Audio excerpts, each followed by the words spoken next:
बिल्कुल देखिए, ये 4 अलग-अलग सीसीटीवी है और इन सीसीटीवी के आधार पर पुलिस इस पूरे मामले को इन्वेस्टिगेट कर रही है। सीसीटीवी को जब आप बारीकी से देखेंगे तो समझ पाएंगे कि किस तरीके से हाथ में डंडे लिए जो उपद्रवी है वो आपको साफ तौर पर नजर आएंगे, हाथों में उनके पत्थर है। दूसरी तरफ पुलिस कर्मियों के हाथ में भी डंडे हैं जो कि रोकने की कोशिश कर रहे हैं, लेकिन भीड़ इतनी ज्यादा थी कि कुछ चंद बल जो पुलिस थी वो उस भीड़ को रोक नहीं पाई और यही कारण है कि 1.5 घंटे तक ये पूरा संग्राम जो है वो राजस्थान नूह बॉर्डर पर साफ तौर पर चलता रहा। लेकिन इस सीसीटीवी के आधार पर अब उपद्रवियों की पहचान की जा रही है। अभी तक जो अपडेट मिल रहा है 10 से ज्यादा लोगों को डिटेन किया गया है और उनसे लगातार इस पूरे मामले में पूछताछ की जा रही है। दो पहलुओं पर इस पूरे मामले की जांच की जा रही है कि एक कि अगर दो लोगों के बीच में विवाद हुआ तो 150 की संख्या में भीड़ किस तरीके से इकट्ठी हुई, भीड़ को बुलाने कौन गया, कैसे इस पूरे मामले को दो समुदाय के बीच का विवाद बता दिया गया। इस पहलू पर जो नूह पुलिस है इस पूरे मामले की जांच कर रही है।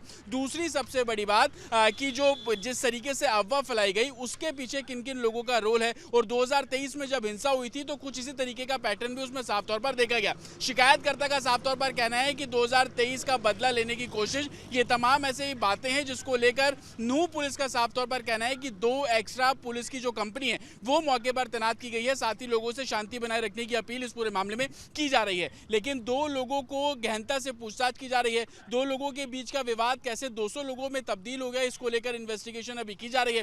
फिरोजपुर झिरका जो कि नूह बॉर्डर पे एक पुलिस स्टेशन है, वहां पर इस पूरे मामले में एफआईआर जो है वो दर्ज की गई है।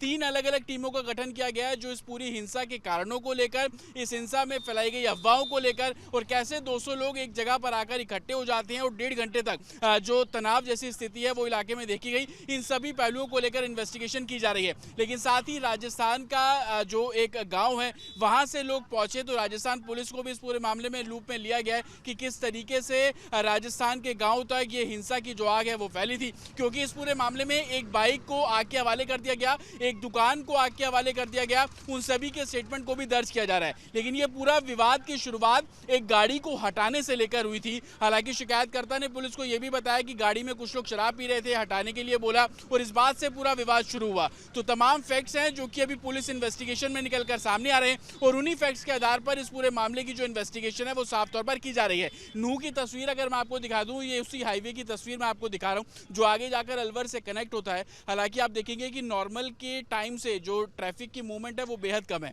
क्योंकि कल जब शाम को तकरीबन 4:30 बजे हिंसा शुरू होती है उसके बाद से ही आसपास के जितने गांव हैं वहां पर भी तनाव जैसी स्थिति देखने को मिली, क्योंकि बाहर लोग डंडे लेकर खड़े हुए थे, बाहर लोग पथराव कर रहे थे, आगजनी करने की भी घटनाएं इस पूरे मामले में सामने आई।